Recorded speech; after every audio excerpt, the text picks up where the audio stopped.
കാറ്റൊഴിഞ്ഞ balloon പോലെ ആയല്ലോ എന്റെ അവസ്ഥ. എന്തു പറ്റി? ആകെ ഒരു ശോകാവസ്ഥയാണല്ലോ. നീയൊന്നും അറിഞ്ഞില്ലേ? എന്റെ ഗുഹയിൽ ഒരലവരാതി വരുത്തൻ വന്ന് താമസമാക്കിയിട്ടുണ്ട്. എന്റെ കിടപ്പാടം പോയി. അപ്പോ നീ പെരുവഴിയിലായി. ഈ കാട്ടിൽ കൂടുതലും പേടിത്തൊണ്ടന്മാരാണല്ലോ. ഭീരുക്കൾക്കിടയിലുള്ള ജീവിതം ഒരു ലഹരി തന്നെയാണ്. കുറച്ചു നാളൊന്നു വിലസണം. ഹലോ, എന്താടോ, ആരെയും കാണുന്നില്ലല്ലോ. എല്ലാവരും എന്നെ പേടിച്ച് കാട് വിട്ടോ? താനൊരു മണകുണാഞ്ചൻ സിംഹമാണെന്ന് എനിക്ക് മാത്രമല്ലേ അറിയൂ. മഞ്ഞളം കാട്ടിൽ പൂച്ച വില പോലുമില്ലാതെ അലഞ്ഞു തിരിഞ്ഞു നടന്ന നിനക്ക് ഇങ്ങോട്ടേക്ക് വരുവാനുള്ള ഐഡിയ പറഞ്ഞു തന്നത് ഞാനല്ലേ. നന്ദി വേണവടാ, നന്ദി. നന്ദിയൊക്കെ ഉണ്ടടേ. ആ കുറുക്കൻ പേടിച്ചു വറച്ചായിരിക്കുന്നത്. നീ ഗമവിടണ്ട.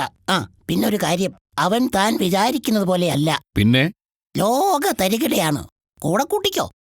അവന്റെ കുരുട്ട് സൂത്രവും നിന്റെ ഗുണ്ടലുക്കും ചേർന്നാൽ സംഗതി കളറാകും. എന്നാൽ അവനെ എന്റെ ശിങ്കിടിയാക്കാനുള്ള വഴി പറഞ്ഞതാ എന്റെ കേള. അതൊക്കെ ഞാൻ ഏറ്റു. പാടം പോയി കിടപ്പാടം പോയി. അയ്യേ, എന്തോന്നടേ ഇങ്ങനെ കരഞ്ഞു കുറുക്കന്മാരുടെ വില കളയാതടേ. പിന്നെ ഞാനെന്ത് ചെയ്യണം? ഉത്തരത്തിലുള്ളത് കിട്ടിയതുമില്ല, കക്ഷത്തിലുള്ളത് പോവുകയും ചെയ്തു. വിഷമിക്കണ്ട, നിനക്ക് ഗുഹയിൽ കയറി താമസിക്കാനുള്ള വഴി തെളിഞ്ഞു വന്നിട്ടുണ്ട്. ആ സിംഹം പോയോ? ഇല്ല, പക്ഷേ സിംഹത്തിനൊരു ശിങ്കിടി ആവശ്യമുണ്ട്. എന്നോട് ചോദിച്ചപ്പോ ഞാൻ നിന്റെ പേരാണ് പറഞ്ഞത്. ശിങ്കിടിയോ? കണ്ട വരുത്തന്മാരുടെ ശിങ്കിടിയാകുന്നതിലും നല്ലത് ചാകുന്നതാണ്. എന്നാ ചത്തോ, ഞാൻ പോകാ. ടാറ്റാ. പോയോ? ശിങ്കിടിയെങ്കിൽ ശിങ്കിടി.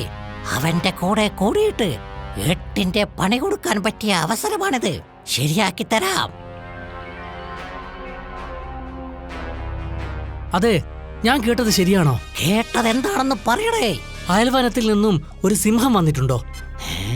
ഇവനെ കൂട്ടുപിടിച്ച് അവനെ തുരത്താം. ഒന്ന് പറ, നിന്നോടാ ചോദിച്ചത്. അവക്ക് നീ കേട്ടത് ശരിയാണ്.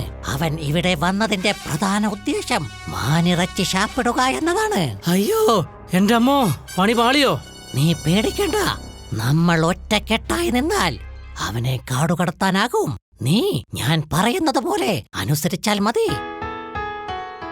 ആശാനെ നമസ്കാരം. നീയല്ലേ നേരത്തെ പേടിച്ചോടിയത്? അതെ. എന്താ ഇപ്പൊ പേടിയൊക്കെ മാറിയോ? പേടിയൊക്കെ അവിടെ നിൽക്കട്ടെ. എന്താ താങ്കളുടെ ഉദ്ദേശം? എന്റെ വല്ല സഹായവും വേണേൽ ചോദിക്കാൻ മടിക്കണ്ട കേട്ടോ. നീ എന്താ ഇവിടെ ഒറ്റയ്ക്ക് നിൽക്കുന്നത്? ആ വരുത്തൻ സിംഹത്തെ കാടുകടത്താൻ കുറുക്കൻ ഒരു വഴി കണ്ടെത്തിയിട്ടുണ്ട്.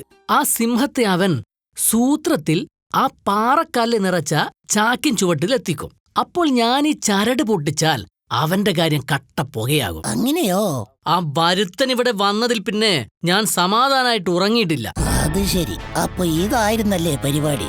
ഞാൻ ഇവിടെ ഉള്ളിടത്തോളം കാലം സിംഹത്തിന്റെ ഒരു രോമത്തിൽ തൊടാൻ പോലും ഞാൻ സമ്മതിക്കില്ല.